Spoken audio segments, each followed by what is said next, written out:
Alright, we go. Alright. Shalom, Yahweh Hashem, Yahweh Shai, Bakathum to the brothers.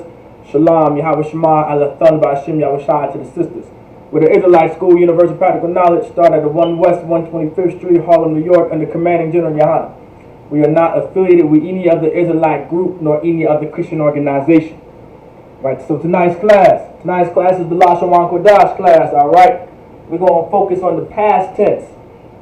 Alright, we're going to focus on the past tense. We're going to do a review over the past tense. Because I want everyone to have a clear understanding, alright, how to use the past tense. I want everybody to have a clear understanding how to use the past tense, alright? Let's see.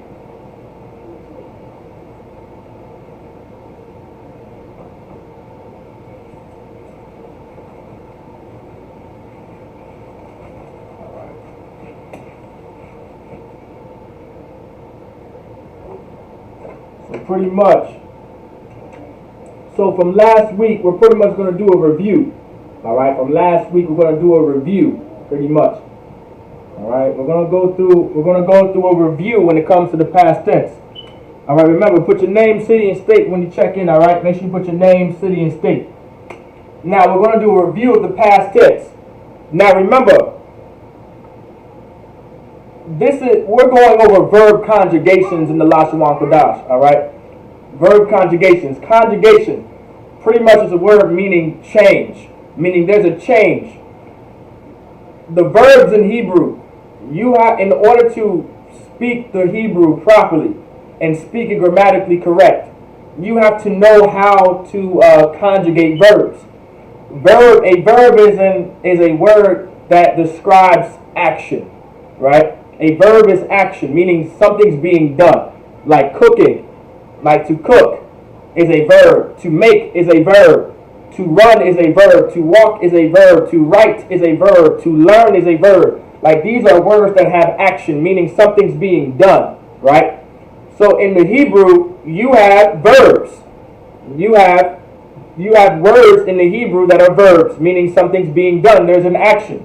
Well, in our language, you have to conjugate those verbs. Just like in Spanish, you have conjugations. In Spanish, you can't just use the verb itself how it's just written, depending on the tense that you're using it in. Almost in every language has a conjugation for verbs when you're speaking in the present tense, the past tense, or the future tense. Like even in English, there's conjugations, meaning changes to the verb, right? Like for instance, if I say I'm cooking, that's the present tense for I'm presently cooking, right? If I say I cooked, that ed is the conjugation for the verb cook, meaning in the past tense I cooked something, right? Or in the future tense I will cook. You just keep the verb the same and add W-I-L-L, the word will, in front of it. Like these are examples of conjugations in the English. So it's not abnormal for the Lashawan Qadash to have conjugations and verbs. And you know, a lot of people believe that this is not a real language. This is very much so a real language. Alright? To learn, it's very important for so-called blacks, Hispanics, and Native Americans to learn the Lashawan Qadash, to learn the Hebrew. Alright? Keep that in mind. It's very important for so-called blacks, Hispanics, and Native Americans to learn the Lashawan Qadash and to learn this Hebrew language. This is part of our culture. This is part of our nationality. I say this almost every other class. If you don't know how to speak the language of your ancestors, and you don't know how to speak the language of your people, at times you're not even considered to be those people. You understand that? Like if you come from China, right? And the language of China is like Mandarin. Some people call it Chinese, but I think the actual name for the language is Mandarin. If you don't know how to speak Mandarin, then you're not considered to be Chinese. You're considered to be whatever language you speak. Like for instance, if you live in America and you're Chinese, but you don't know how to speak Mandarin, you are American to them. And they'll pretty much cut you off from being who they are. You know, it's almost, Filipinos are known for that. If you don't know how to speak the language Tagalog, right? That's one of the dialects of the Philippines. If you don't know how to speak Tagalog, you're not considered to be Filipino. They pretty much cut you off as being Filipino at times. At times. Like a lot of these other nations and races of people, they hold on to what makes them them. Like Italians are big for this. Italians are completely big for this. Like Italians, I'm from Jersey. Italians are very big when it comes to marrying other Italians, because a lot of Italians in Jersey are very wealthy and rich people. So because they're so rich and wealthy, they have the opportunity to pass down wealth to their children and grandchildren and things like that. If you have an Italian daughter, and that Italian daughter does not marry another Italian man, she gets nothing at all. No inheritance, no nothing.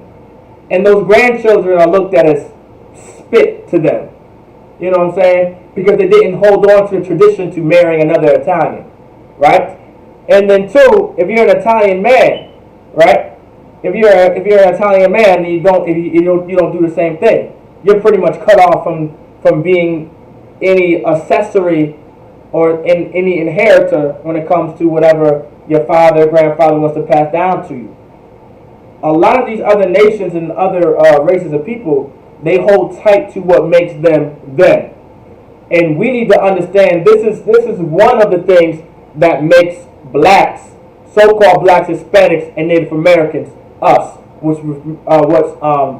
as Israelites. What makes us Israelites, which are God's chosen people. If you do not speak the Lashawan Qadash and you don't know the Hebrew, then you may not even want to consider yourself to be an Israelite yet. You know what I'm saying? Now, I might be going too far when I say that, but I'm trying to make a point as in you want to learn this language. You want to learn the language of your ancestors. You want to learn the language of your forefathers and your foremothers. All right? When it comes to the Bible, if you don't know the Hebrew, then you're not going to know the Bible. If you don't know the culture and the heritage and the traditions of the people that the Bible talks about, you're not going to understand the Bible, and you're going to end up being confused. All right? So let's get to it. All right? We're going to get to it. If you guys have any questions too as well, put your your questions in the live chat.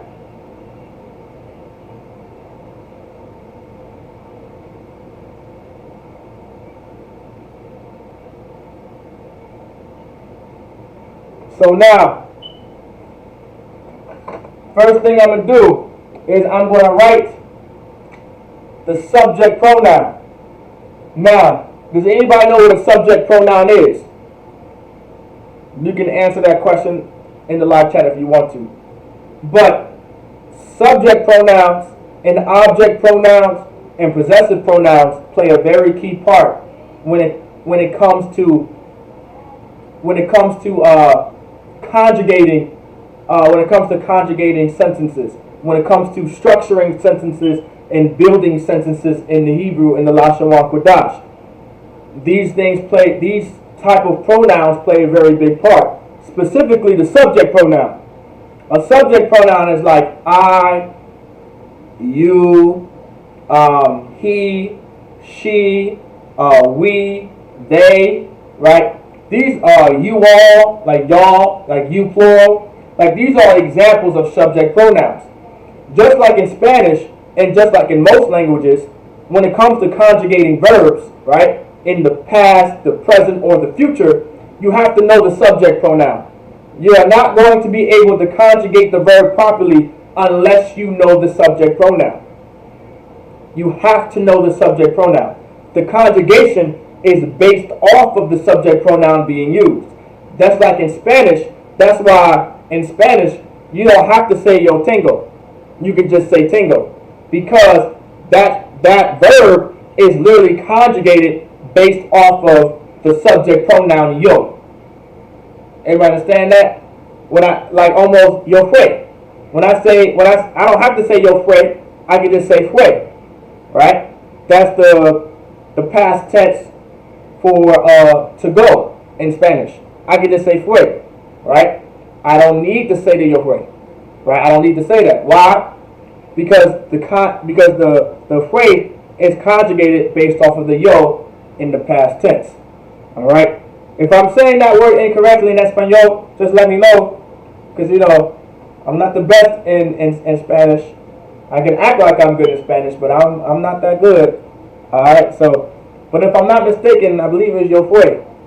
All right, meaning to go in the past tense. So remember, in Hebrew, everything is based off the subject pronoun. The conjugation is based off the subject pronoun. So we're going to get the subject pronoun first. All right.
All right, I'm going to double check to make sure there's no glares so everybody can see what's being written on the board. Okay, that's good so far. Okay, I don't think any glares will really affect anything, except for that one glare. Let me see if that's the problem.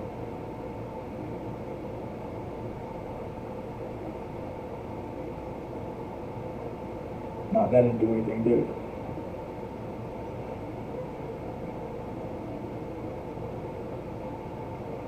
Let me see.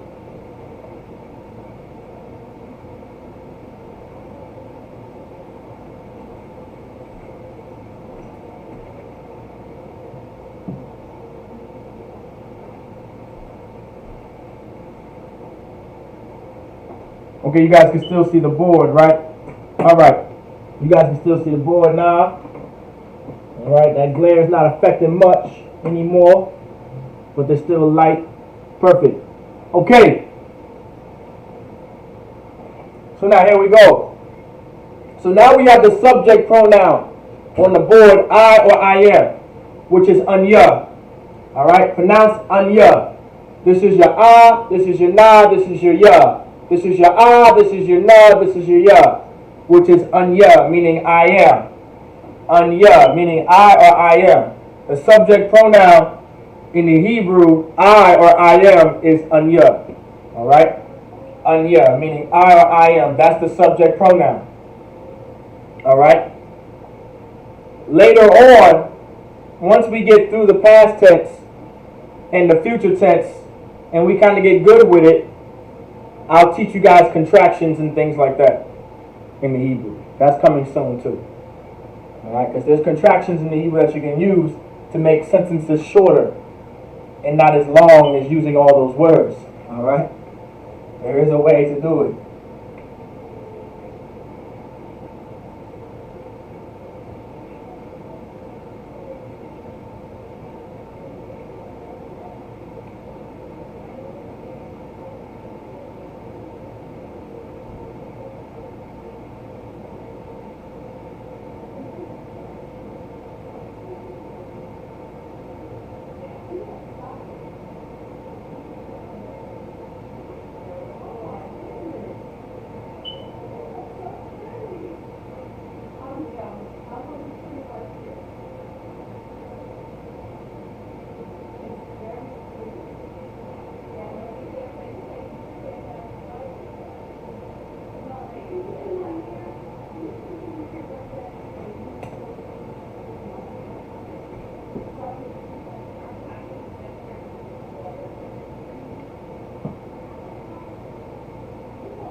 All right.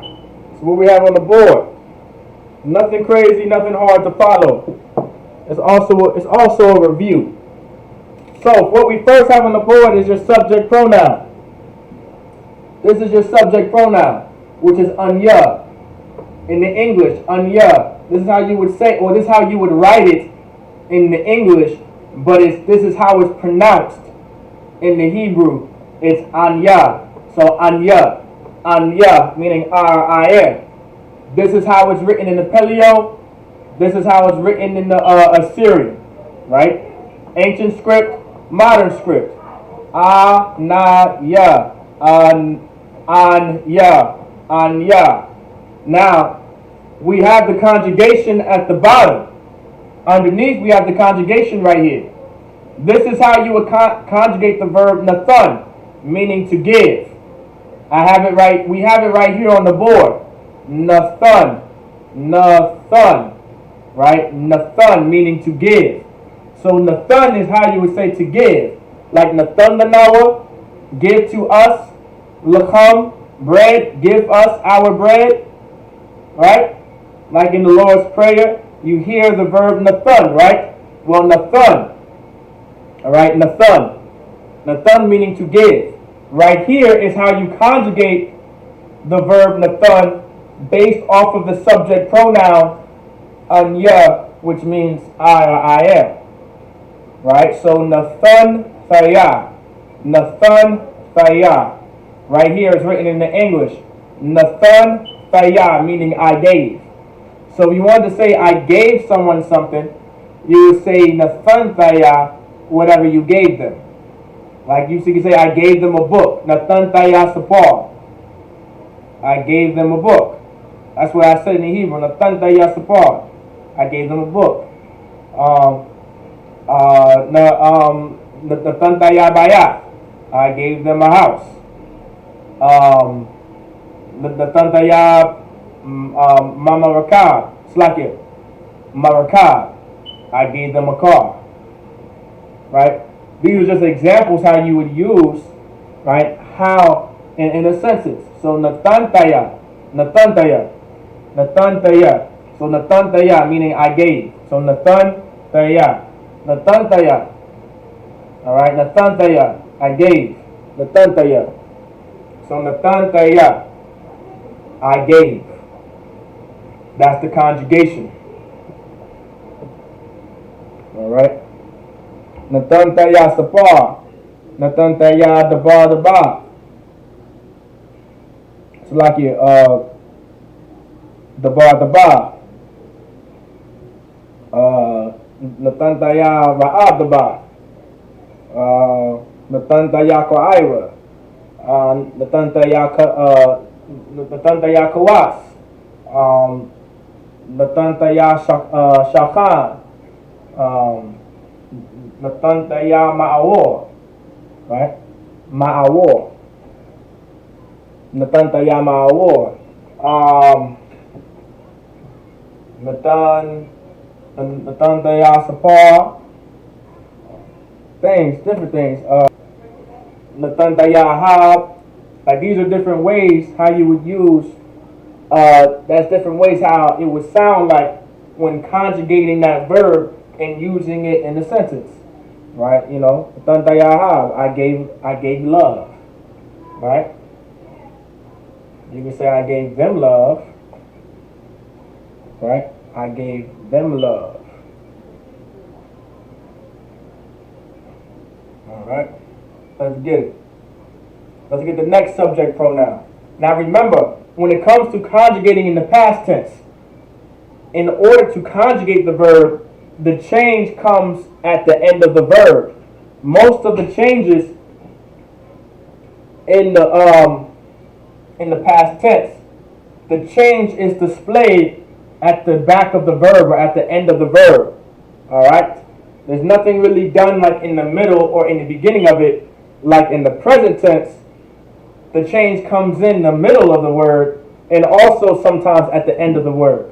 But in the past tense, the change is only at the end of the word. So it's somewhat easy to understand as long as you study and put two to two together, right?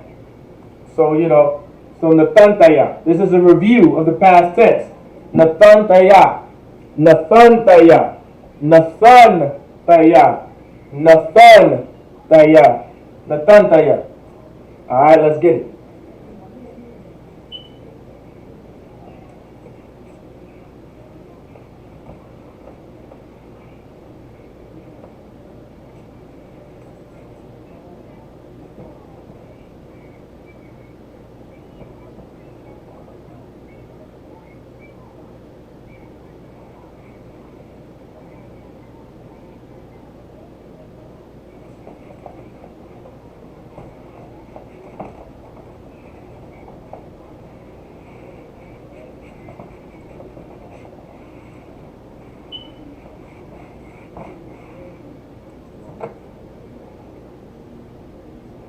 Alright, so the next subject pronoun we're going to get is atha, meaning you.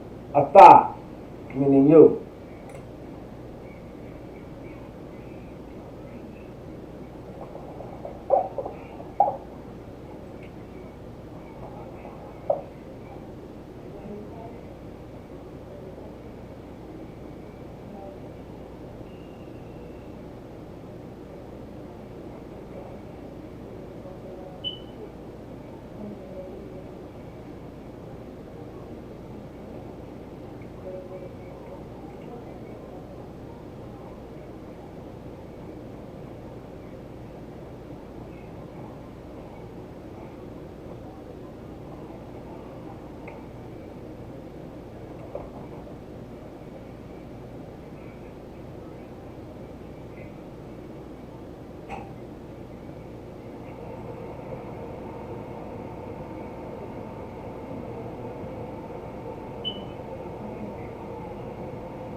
Princess Square.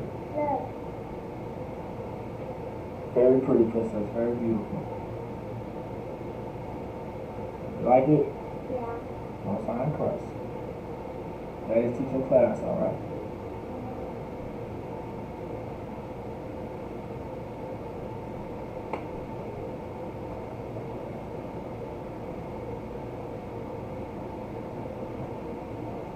All right. So now, what we have on the board now is the subject pronoun, right?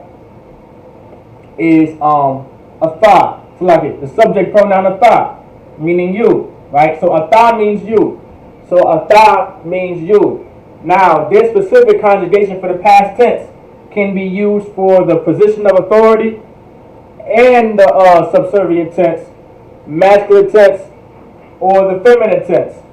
Doesn't matter what tense you want it to be in, it can be used for either or. Specifically for this, for the past tense. Of course, in other tenses, there are stipulations, right, depending on the position or the gender. Alright? So keep that in mind for other tenses and practice that and remember that. Alright? So past tense, meaning atha. Atha meaning you. Atha means you. So like atha.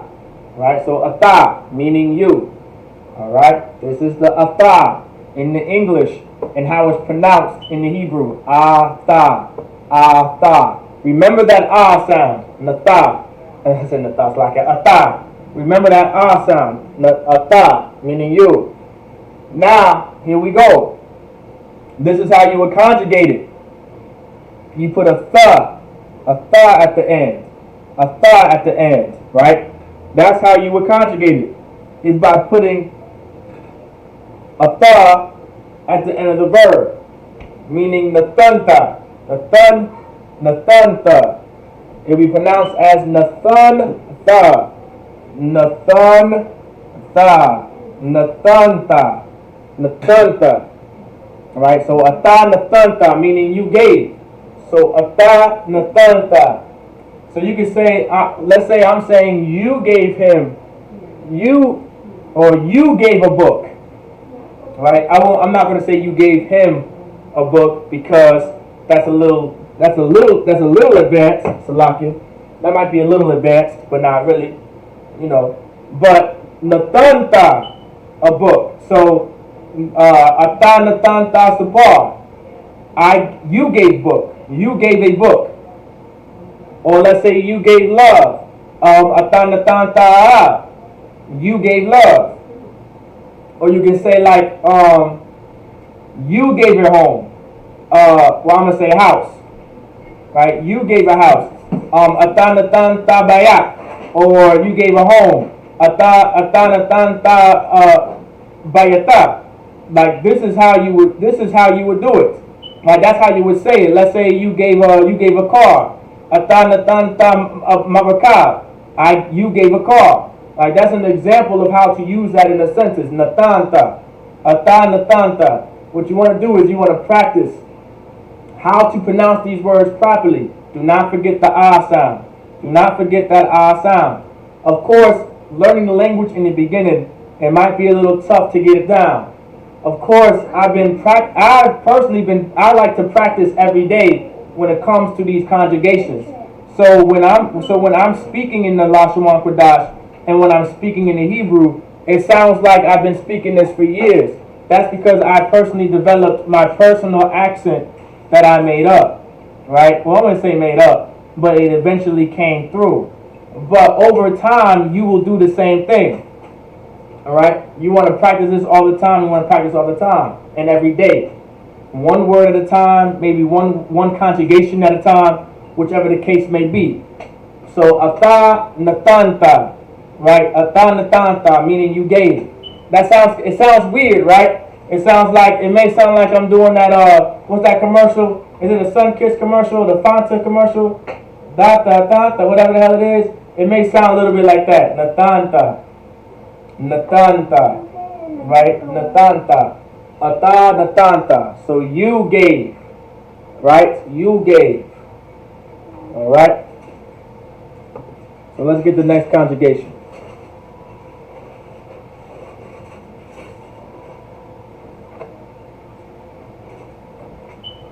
Remember, conjugation means to change, meaning something is changing on that verb.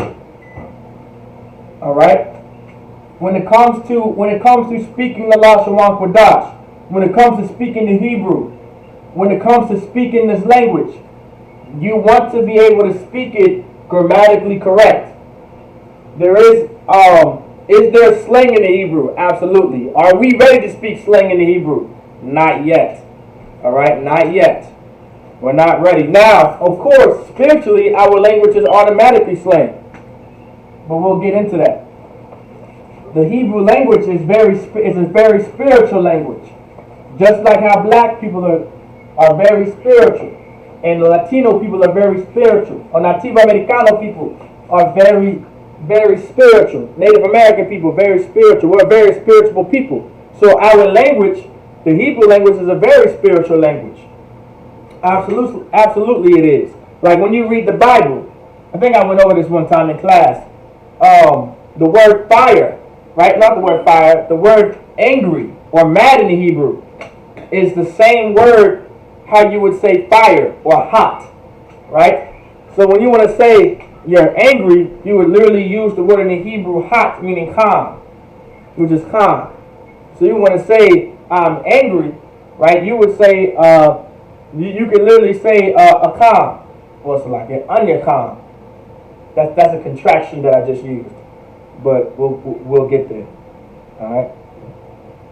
So the next subject pronoun we're going to use in the next conjugation we're going to use is the conjugation. All right.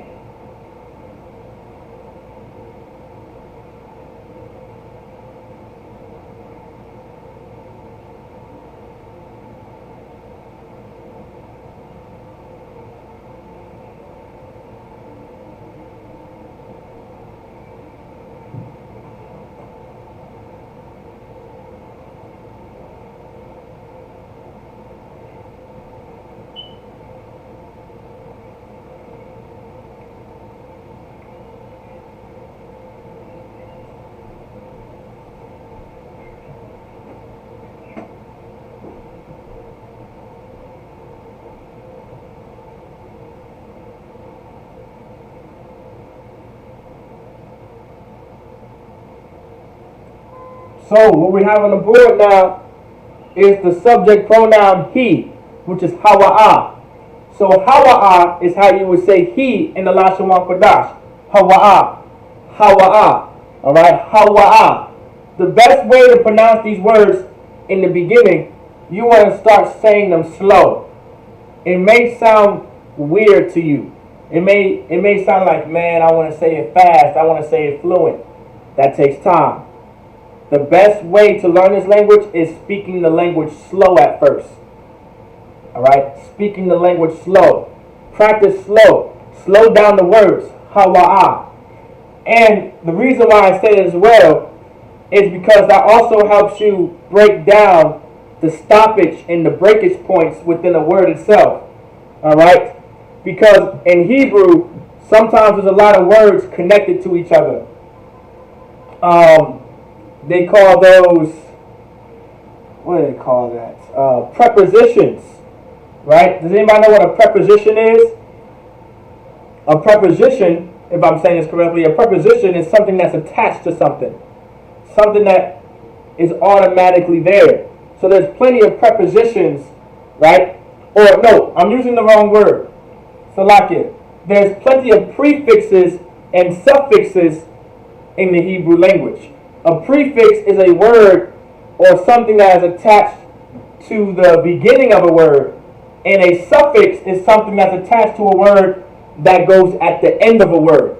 So like the suffix full, right? Full. F-U-L or F-U-L-L. Full. That's a suffix. When you put that behind a word, right? Like for instance, faith is a word. Full is the suffix. So if you want to say faithful, meaning you are full of faith. Alright? So, alright. 1 second, Salaki.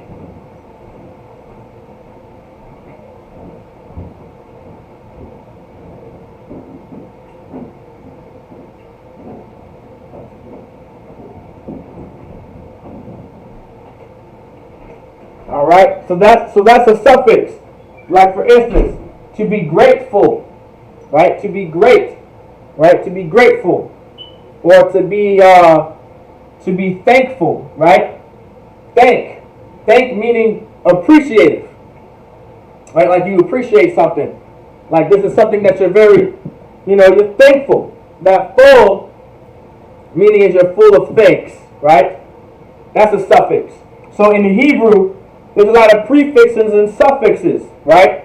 So what you want to do is you want to take your time and say things slow because it's going to help you differentiate and separate, right? And notice and identify certain prefixes and suffixes, right, throughout the language. All right? Like for an example here. Well, actually, Salakia, not in this one. All right, Salakia about that. All right. This is probably the only one that doesn't have a prefix at the moment. All right, Salakia. I was wondering why I didn't write anything down, Salakia. I do this by memory sometimes, so Salakia. I was wondering why I didn't write anything down, like a suffix or a prefix. But then I realized when the hawa'ah, you do not do anything to the verb. That's how you conjugate it. The verb stays the same. So when you conjugate the verb, right, nathan, based off of the subject pronoun he, nothing happens to the verb. It stays the same. Alright, it stays the same. So nathan is how you would say he gave. So if you want to say hawa'ah nathan, you're saying he gave. Hawa'ah nathan, meaning he gave.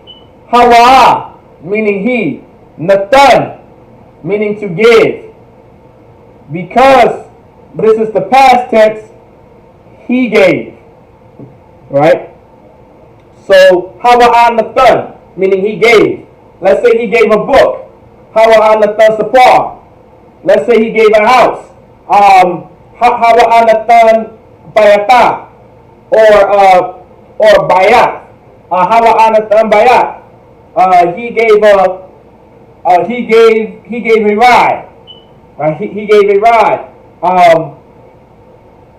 You would say Hawa'ah nathan rakab. he gave a ride, right?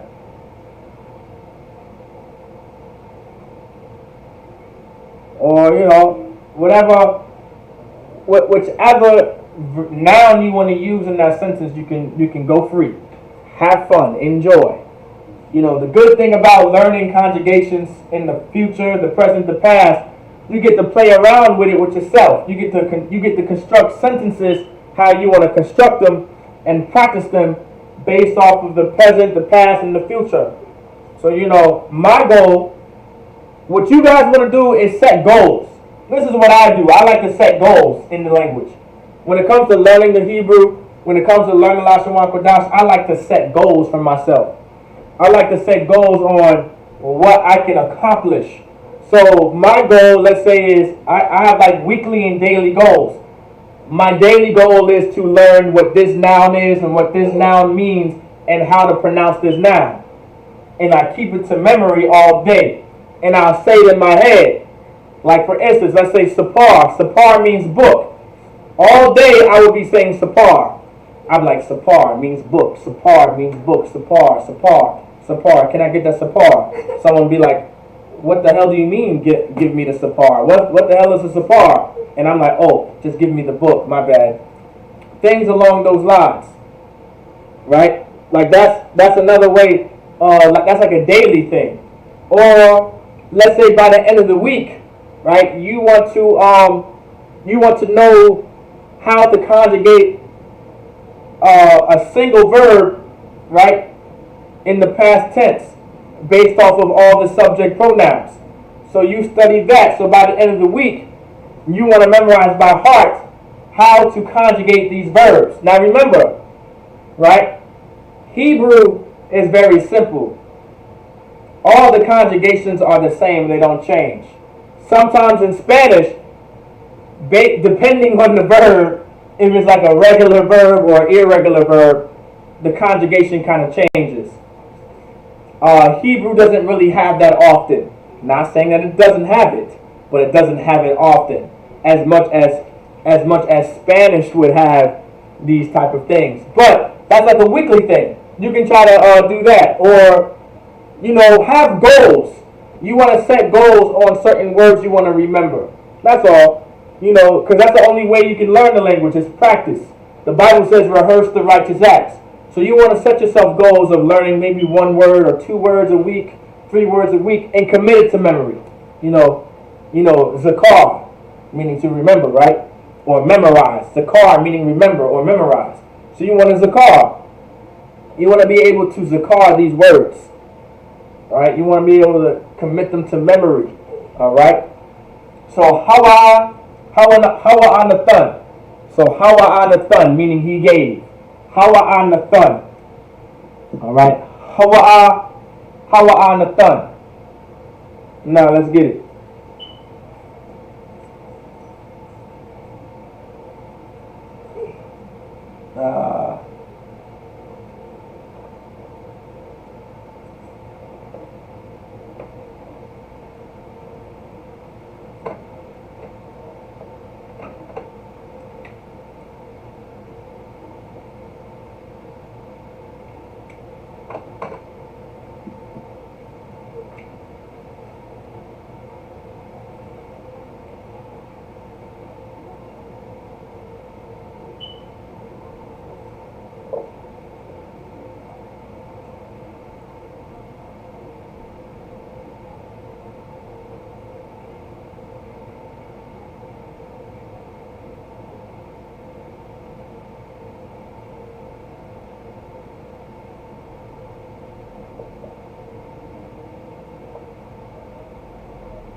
Now, this is how you would conjugate the verb nathan based off the subject pronoun she.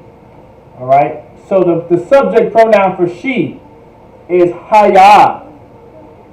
Oh, Salakia, I forgot to change this. Salakia about that. So hayya. So hayya, meaning she. So hayya is the subject pronoun she in the Hebrew. Hayya. So she meaning hayya meaning she.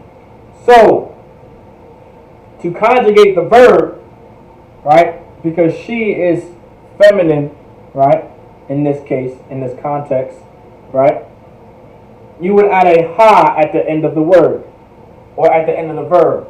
So it would be nathana. So hayya nathana. Hayya nathana. Nathana. Nathana. Hayya nathana. Now the reason why I always say you want to go slow, because you want to be able to identify and focus on what's being used. Because in this case, you want to be able to identify that this verb is still nathan. So nathana is just the past tense, right? Right, conjugation for hayya, meaning she. So, all right, nathana, nathana, nathana. So hayya nathana, meaning she gave. Hayya nathana, nathana, nathana. Right? Remember that ah sound, nathana. And you want to put emphasis on the ah because there's a ha there. So nathana, nathana. So hayya nathana. She gave. So hayya nathana sabar. She gave a book. Hayya nathana ahab. She gave love. Well, actually, because the sentence would be in feminine form, right? You can actually say hayya nathana ahaba, ahaba, which is still she gave love, but ahab is now put into the feminine tense ahaba. All right, ahaba, right? You can do that. That's definitely legal. That's definitely grammatically correct if you want to. But in this case, you're not penalized if you don't do it, right? But you could if you want to. But you're not penalized if you don't do it. All right. In some cases, you could be penalized. Some cases, you cannot. In that case, you're not penalized for saying ahaba or ahab because in that case, it as long as the verb is in the proper tense, in the proper form based off of the gender or position, you're good in that case, all right? But when you're reading in the Hebrew, one second. So lock it. Daddy. What is your problem? I want the ice cream. Eat your food. You didn't get the ice cream. You heard me? You stop that crying now. All right. So nathana, hayya nathana, meaning she gave. So hayya nathana sapar, she gave a book. Hayya nathana bayat, she gave a house. Hayya nathana bayata, she gave a home. Hayya nathana marakab, she gave a car. Hayya nathana rakab, she gave a ride. Whatever the case may be. Hayya nathana ma'akab, meaning she gave food. Whatever the case, whatever noun you want to use there, and whatever words you want to, whatever sentence you want to form, whatever sentence you want to create, whatever sentence you want to build based off the words you know, here you go. All right.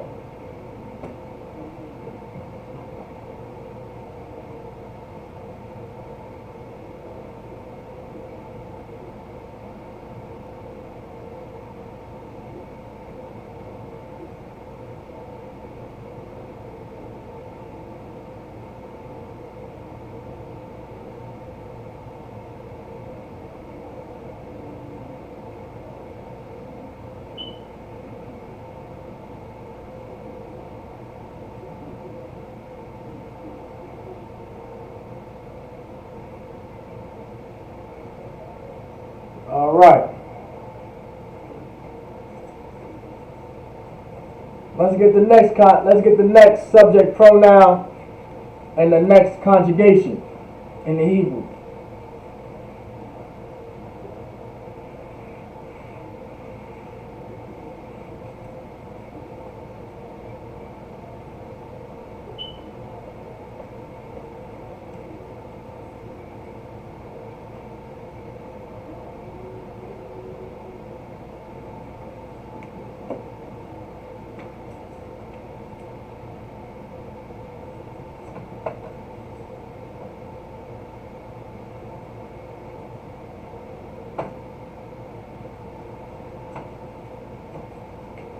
So we're going to get the next one, which is we. All right.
All right. So the subject pronoun we in the Hebrew is one of the words where if you ever wanted to conjugate the verb, you may not want to say this word since it's kind of long. Well, it's not too long once you get used to saying it. It's not as long as you think, I guess.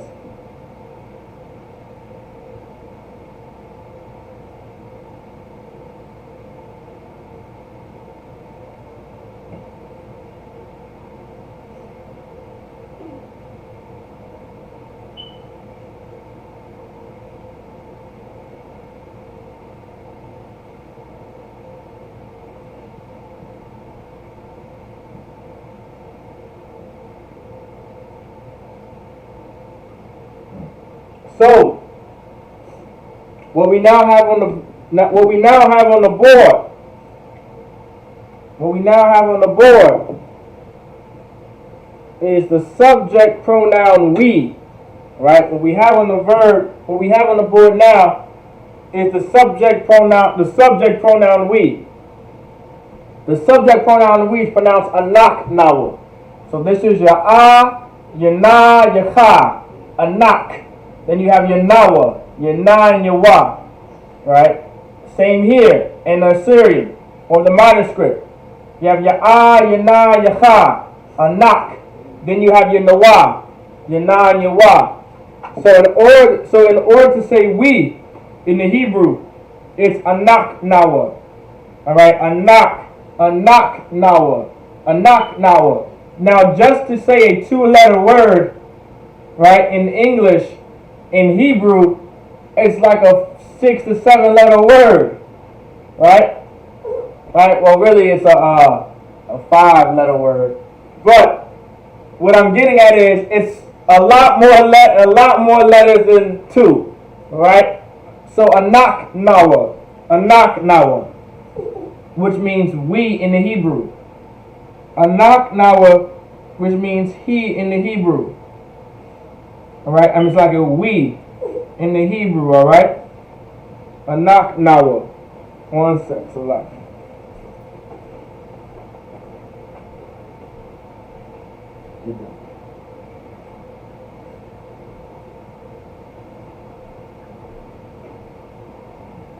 So anak nawa is how you would say we.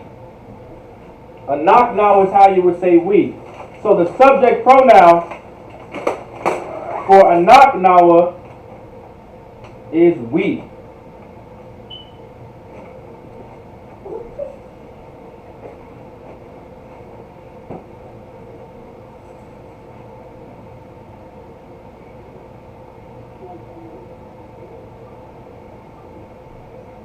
right.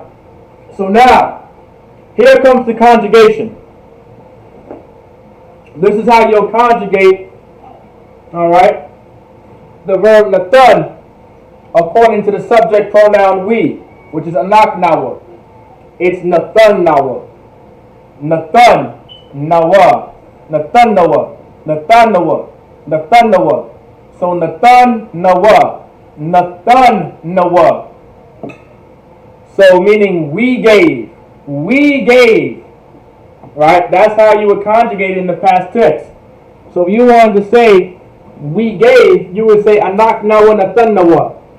Anak nawa nathan nawa, whatever y'all gave. Or whatever we gave. So I say we gave books, or we gave a book. Right? You would say anak nawa nathan nawa sapar. If you wanted to say we gave a house. Anak nawa nathan nawa bayata or bayat. Anak nawa nathan nawa bayat or anak nawa nathan nawa bayata. Like this is how you would say that. We gave a house. Anak nawa nathan nawa. We gave. Anak nawa nathan nawa. Maybe you could say like we gave a ride. Anak nawa nathan Salakia said a little too fast. I almost tripped up on my words. Anak nawa nathan nawa marakah. Right? We gave a car. Anak nawa nathan nawa rukab. We gave a ride. Anak nawa nathan nawa ma'akal. Right? We gave food. Right? Anak nawa nathan nawa ma'akal la'aim. We gave food to the people. Lahai. Whatever the case may be. Right? This is how you would use these in a sentence. That's how it would sound. I want you guys to get used to the sound and what it looks like. That's why we have it on the board. I want you to hear what it sounds. Now, of course, I'm building sentences for you, and I'm just saying them. But this is the foundation that you need to build. It doesn't matter what noun you use, as long as you get the conjugation of the verb correct. That's why I'm not writing any nouns on the board. Because now, before we go any further, I want to say this. If you want to learn more nouns, I have documents that I can send to your email. All right? To study these words. Right? So make sure to tune in. Well, Slaki, if you want this study material, the same study material that was given to me, all right, and given to all of us to learn the Hebrew, we have it, and we can send it via email, so you can have it, all right, so you can study it. Remember, or I should say, Zakar. Remember, you want to memorize this. You want to study this. You want to rehearse this. The Lord says, rehearse the righteous acts. This is something you want to know. This is something you want to be familiar with. This is something that you want to practice over and over and over again. This is not something that just comes overnight. You need to learn how to use, how to grammatically conjugate verbs correctly in the Lashawan Qadash to structure sentences properly. All right? All right.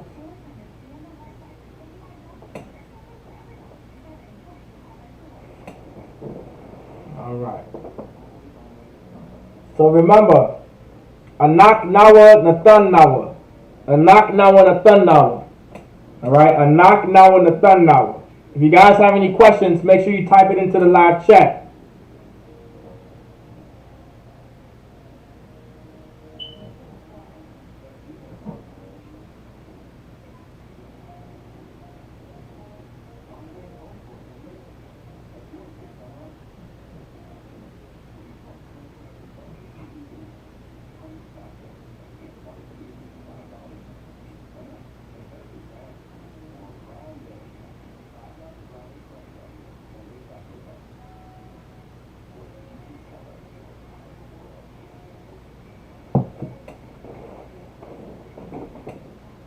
So you want to say anak nawa Anak nawa natan nawa. Alright? Anak nawa natan nawa. Anak nawa natan nawa. Alright? Not too hard. Right?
All right. So let's get the next conjugation.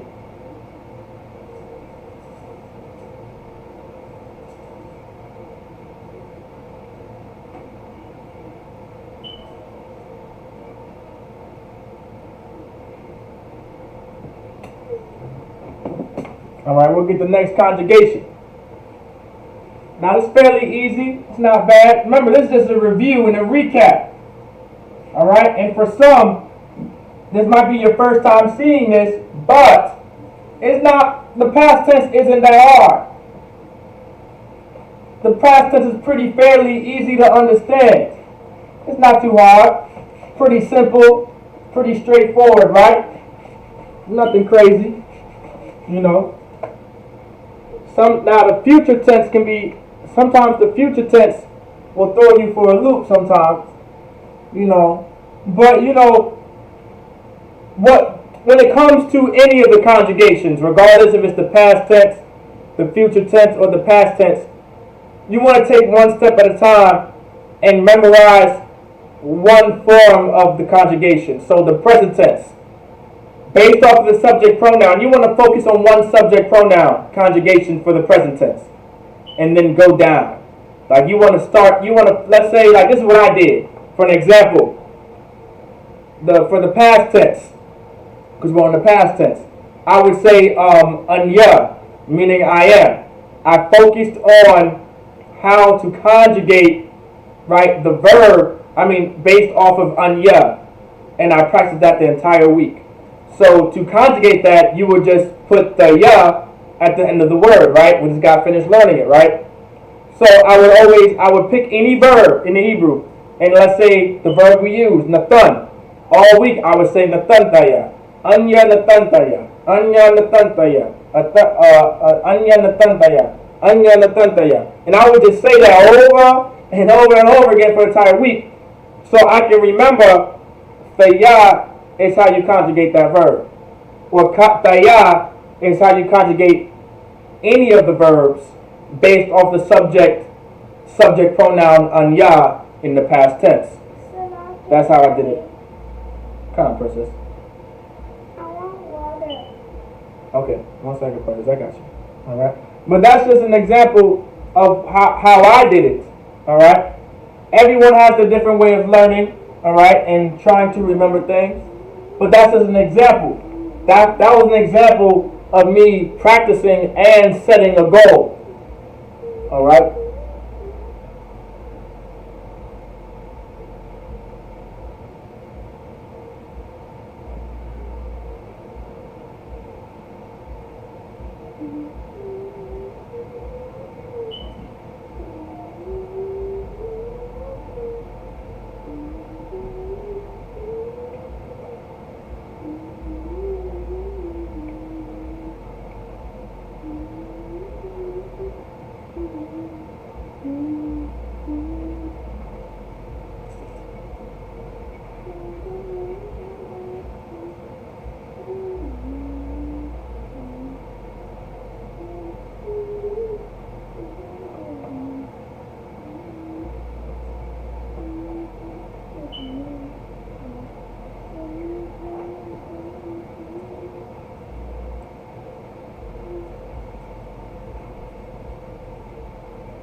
So we have the next conjugation on the verb.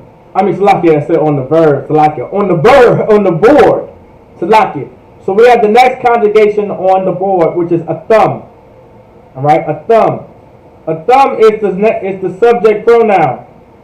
So a thumb is a subject pronoun. All right, a thumb is a subject pronoun.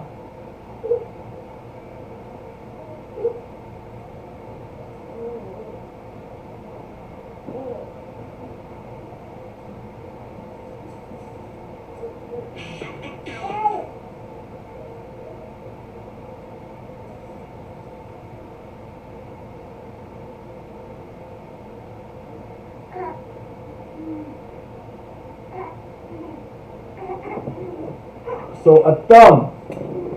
A thumb. So this is your ah, your tha, and your ma. It's just in the Syrian, your ah, your tha, and your ma, which is a thumb. This is how it's written in the English.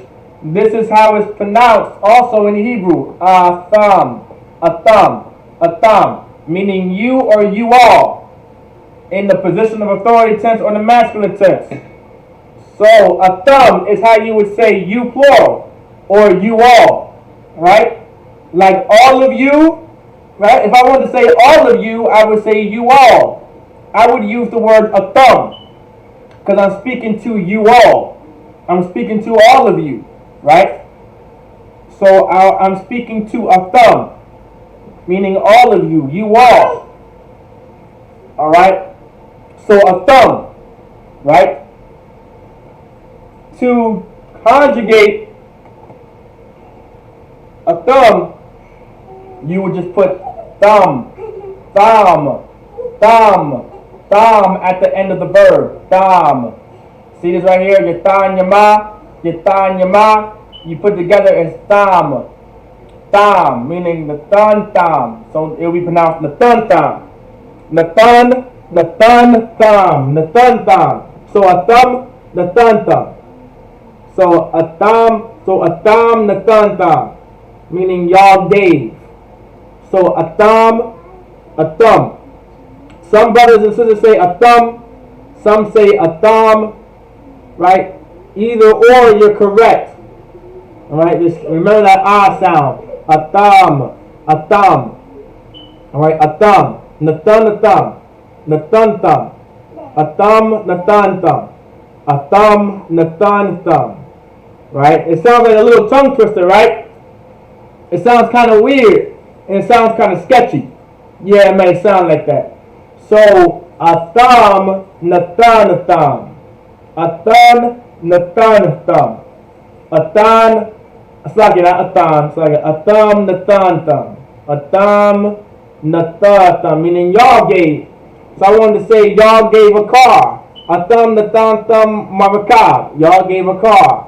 Let's say y'all gave a book. A thumb, Nathan, thumb, Sapar. Right? Or y'all gave books. A thumb, Nathan, thumb, Sapari. Let's say y'all gave a house. A thumb, Nathan, thumb, Bayat. If I wanted to say y'all gave a home. A thumb, Nathan, thumb, Bayata. Let's say y'all gave food. A thumb, Nathan, thumb, Ma'akal. Let's say y'all gave let's see, y'all gave love. Y'all gave love. Let's say y'all gave fire. You know, that could be spiritual for saying like y'all gave some heat. A thumb tamash. Right? Or a thumb tamcha, meaning y'all gave some hot, y'all gave some heat, y'all gave some fire. Right? Either or. Like these are different ways to use these verbs. Right?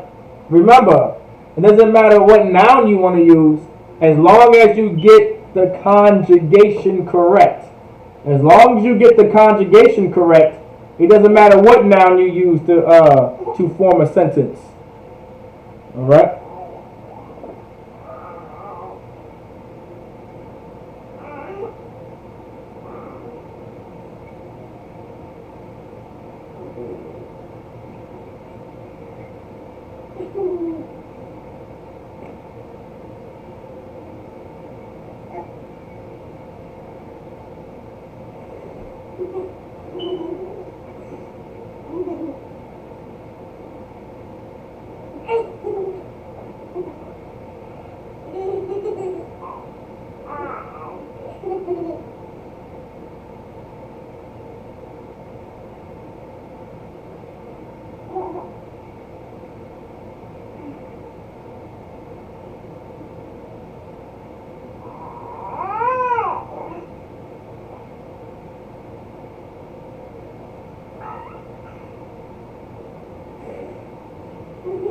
Alright, let's get it. Let's get the next conjugation on the I almost said it again. Let's get the next conjugation on the verb, right? Alright, even though I wouldn't be incorrect by saying that, but that's not what I want to say. Let's get the next conjugation on the board. Alright. Which won't be too much of a difference. Not too much of a difference. Just the ending. Not too much of a difference.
So, here's the next conjugation of the verb. I keep saying that. I'm just going to say it all class. I can't even, I need to get right. Can't get right. Can't even say it right. This is the next conjugation on the board. Alright, a thun. A thun. Meaning you all. So a thun. Right? It's like, well, a thun in the subservient tense or the feminine tense. Mostly in the feminine tense. Alright, you're not really going to see this in the subservient tense. You can, but in the feminine tense, you definitely will see it. Alright, so a thun. Alright, well, you might not see the thun, but you might see the conjugation. Alright, you may see the conjugation on it. Alright, so you have a thun. This is your your thun, your nah. Your thun, your nah. A thun. A thun is the subject pronoun for you or you all in the subservient tense or the feminine tense. So a thun is the conjugate. A thun is the subject pronoun. Now remember what we've been going over. Your conjugation is always based off of your subject pronoun. Remember, your conjugation, it will always be based off of your subject pronoun. Your subject pronoun is a thun, right? So just like a thumb, right? Like a thumb, now it's an N instead of an M. It's an N now, a thun. So now you have Nathun, thun. Nathun, thun. So Nathun, thun. Nathun, thun. So Nathun, thun. Meaning y'all gave in the subservient tense or the feminine tense. Nathun, thun. Nathun, thun. So a thun, Nathan, thun. Or a thun, Nathun, thun. Right? Either or, you're pronouncing it correctly, still being said. Alright? Focus on the ah sound. Focus on that big ah sound. Not an A, not an ah sound, but an ah sound.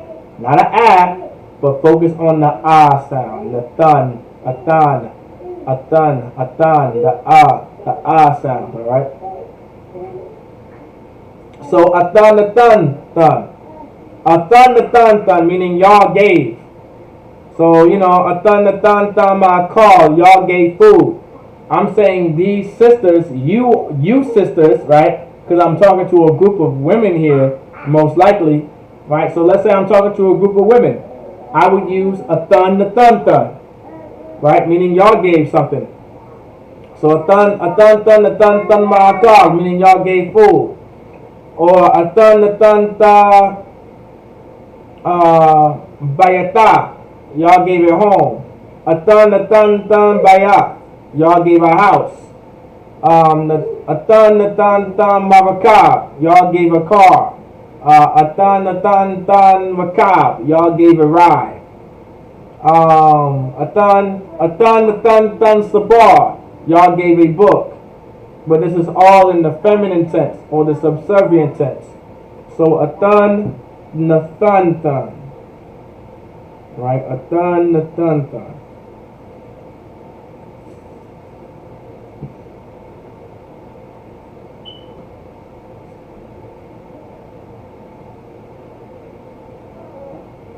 Remember, like, this is not bad, right? It's pretty fair. I mean, it's fairly simple, right?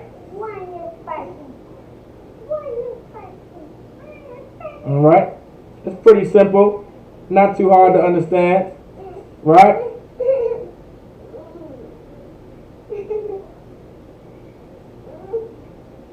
Remember, if you have any questions, put into the live chat. So we have one more conjugation to go through. All right, we have one more conjugation to go through.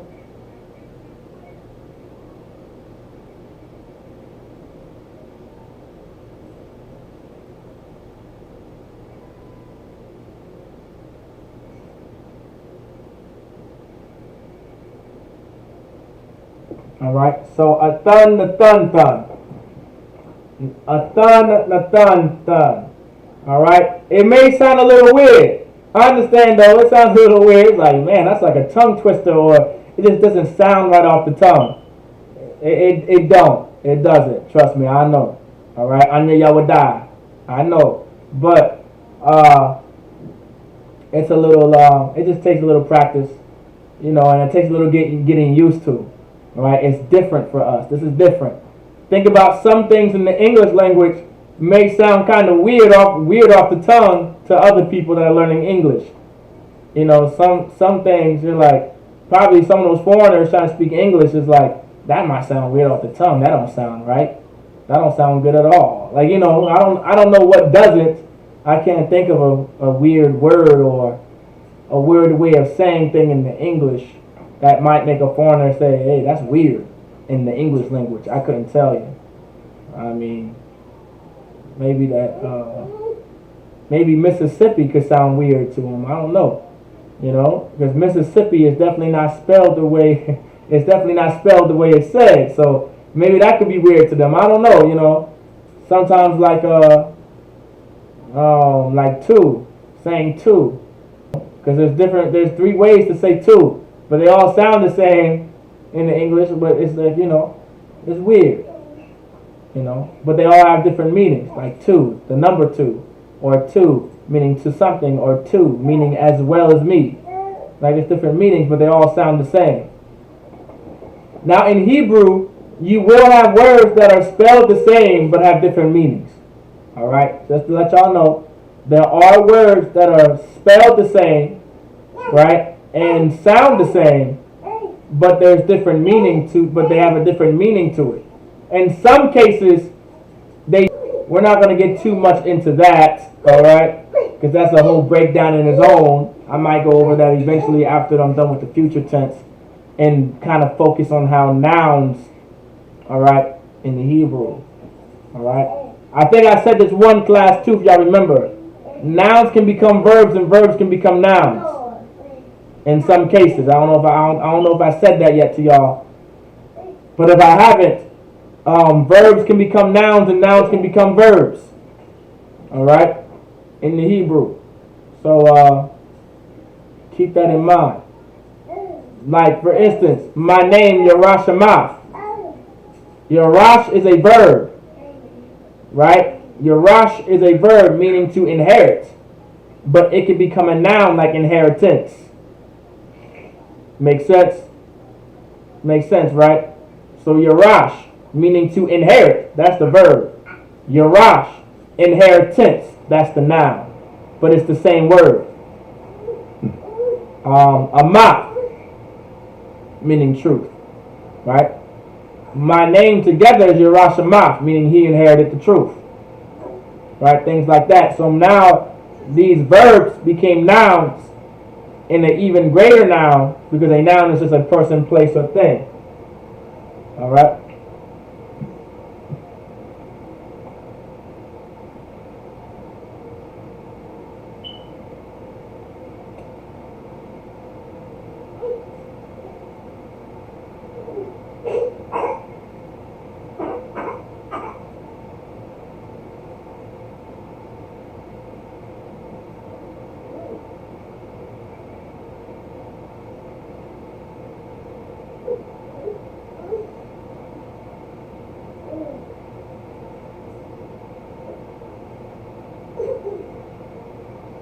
All right, let's get the next. This is going to be the last conjugation in the past tense. This is the last conjugation in the past tense.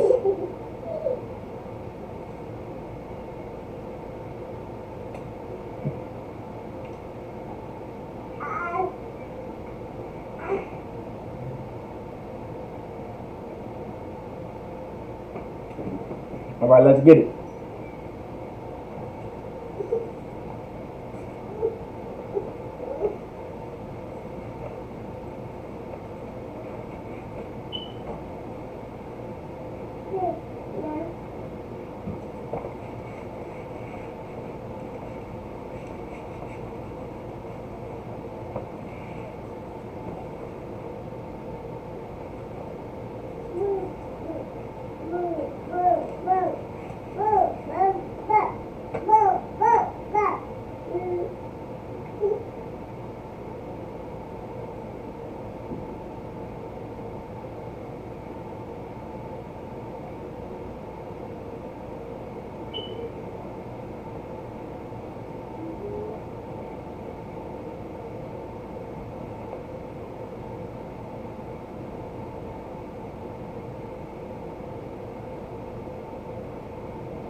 All right, so here we go. So here's one of the last conjugations. Well, second to last. But the conjugation is the same for both. All right, so you have ham. What we have is ham on the board. Ham, right? Yaha and Yama. Yaha and Yama. Ham. Hama, meaning they. So to say they, right? To say they in the Hebrew, ham, is to say ham. Now, in some cases, ham can actually be, Salaki, if I could, ham can be used as a suffix in certain cases, like panyaham, meaning face them. But the ham isn't by itself, the ham is attached to the word. So, meaning it's a suffix. Sometimes ham can be a suffix, by the way. I just want to let you guys know that. So, let's say, if you wanted, well, to get it correctly, yes, ham can be used as a suffix, right?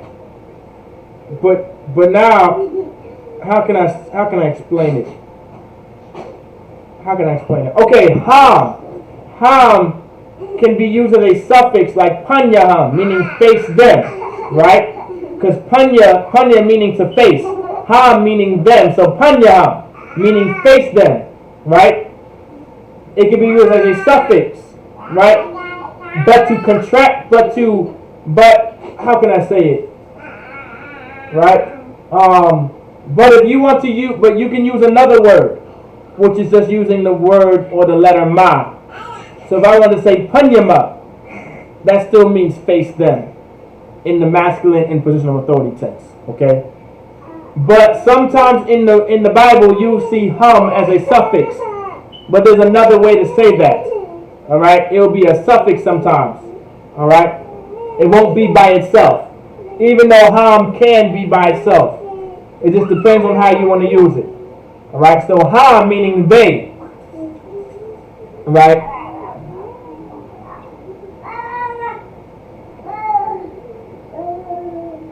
So actually I'll use it in a sentence later. Right? So you have ham meaning they in the position authority tense or the masculine tense.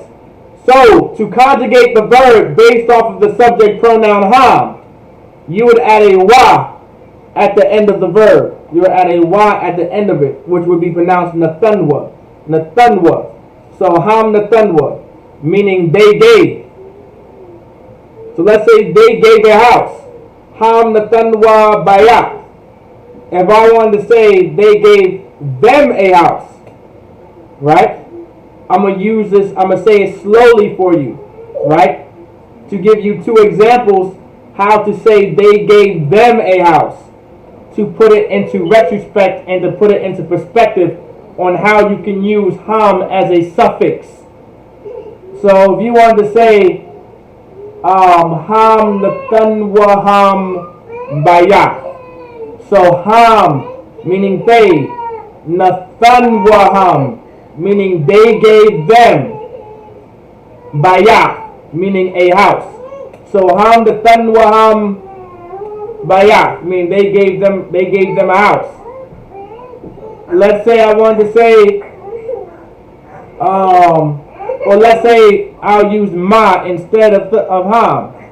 I would say ham nathunwa ma Salakia, ham nathan wama, right, bayat. Alright, meaning they gave them a house. Same thing. So ham nathan wama bayat. So nathanwa, it'd be nathanwa.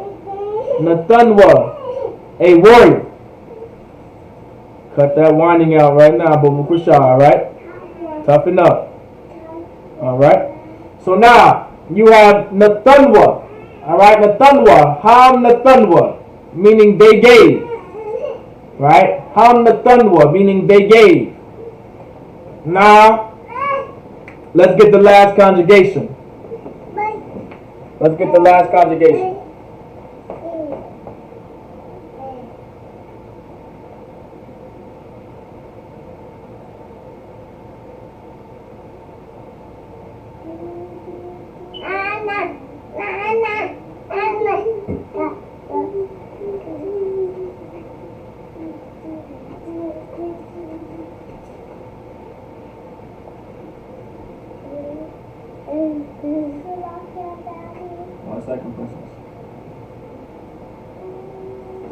All right, so the last conjugation on the board. I almost said it again. The last conjugation on the verb. I don't understand that. Lock it. Can't get right today, I guess. All right. The last conjugation on the board. All right. Han. Right. Han is you conjugate it the very same way you would conjugate ham. Nathunwa, adding a wa at the end of the verb. Nathunwa. So han nathunwa. Han nathunwa, meaning they gave. You would say this in a subservient tense or the feminine tense. Now sometimes han can also be used as a suffix. Han can also be used as a suffix.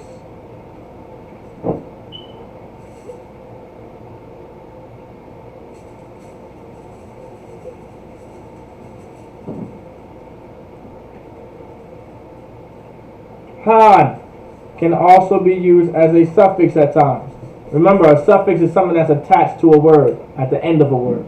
And the prefix is something that's put in front of a word. Alright? Alright, so Han, Nathunwa, Han Nathunwa, meaning they gave. So let's say Han Nathunwa Sabar, they gave a book. Han Nathunwa Bayat, they gave a house. Han Nathunwa Bayata, they gave a home. Hanatanwa, Hanatanwa Mamakab, they gave a ride. Hanatanwa Ma'akal, they gave food. Hanatanwa Hab, they gave love.